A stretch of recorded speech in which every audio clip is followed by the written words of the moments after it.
جانور اور انسان میں بہت فرق ہے۔ انسان ہر چیز پا سکتا ہے جو چاہتا ہے، لیکن چاہنا سب سے بڑی چیز ہے۔ کچھ لوگ تو اپنے ہاتھ تک بیچ دیتے ہیں پیسے کے لیے، یہ ہاتھ کاٹ لیتے ہیں، پتہ ہے آپ لوگ کو؟ کچھ لوگ پیر کاٹ لیتے ہیں، انہیں نہیں معلوم یہ ہاتھ کا کیا پرائس ہے۔ اللہ ہمارے 2 ہاتھ 2 پیر ہمارے جسم کی حفاظت کریں، ایسا وقت کبھی نہ آئے۔ اگر مجھ سے کوئی کہیں منور زماں یہ سیدھا ہاتھ دے دیجئے، میں آپ کو 1000 کروڑ دوں گا، میں یہ ہاتھ کسی کو نہیں دوں گا۔ یہ اللہ کا گفٹ ہے، مجھے یہ کوئی انسان نے نہیں دیا ہے یہ گفٹ۔ یہ گفٹ کس نے کیا مجھے؟ میرے اللہ سبحانہ و تعالیٰ نے یہ گفٹ دیا ہے جو میری ماں سے 70 گنا زیادہ چاہتا ہے مجھے۔ وہ اللہ نے مجھے یہ گفٹ دیا، میں کسی کو اس کو 1 روپے میں، 1000 روپے میں، 1 کروڑ میں، 10 کروڑ میں، 1000 کروڑ میں ایسے بھیج دوں اس کو؟ کوئی مجھے کہیں کہ دنیا پوری میں آپ کو دے دوں گا، یہ 2 ہاتھ دے دیں، میرے لیے یہ 2 ہاتھ اللہ کے دیے ہوئے کئی گنا ہزاروں کروڑوں گنا امپورٹنٹ ہے اس دنیا سے۔ لیکن ہم لوگ سمجھ نہیں پاتے ہیں، ہم لوگ کیا کیا غلط سوچتے ہیں، کیونکہ یہ انگلیاں ہیں، یہ ہاتھ ہے، اس کی ویلیو مجھے پتا ہے، پتہ نہیں آپ لوگ کو معلوم ہے کہ نہیں۔ جب میرے پاس جیب میں پیسے نہیں تھے، آج سے 8 سال پہلے، قرض میں مبتلا، میرے والد بیمار، شدید بیمار، پیرالائزڈ، چل نہیں سکتے، جیب میں پیسے نہیں تھے، قرض میں مبتلا ہو گئے۔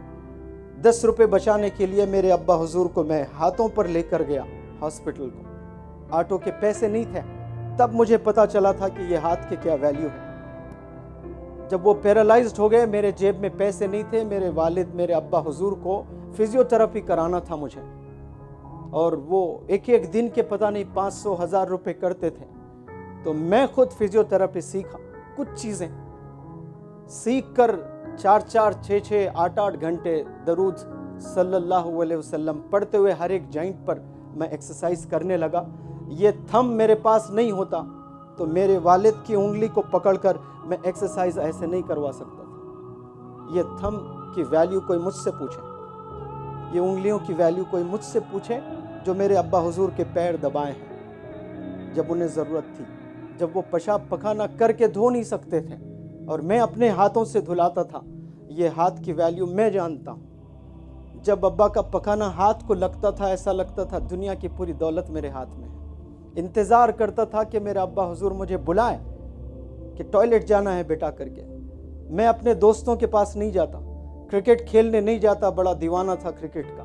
جب میرے والد بیمار تھے تو روم میں، کمرے میں بیٹھا رہتا تھا، انتظار کرتا تھا کہ والد کب بلائیں گے ٹوائلٹ جانے کے لیے۔ تو یہ ہاتھ سے یہ کام ہوتے ہیں، اور ہم سمجھتے ہیں کہ غریب گھر میں ہم پیدا ہوئے ہیں، ہمارے پاس کچھ ہے ہی نہیں۔ ایک چیز جو آپ کے پاس میں ہے انمول ہے، بلیو می، انمول ہے آپ کے پاس میں۔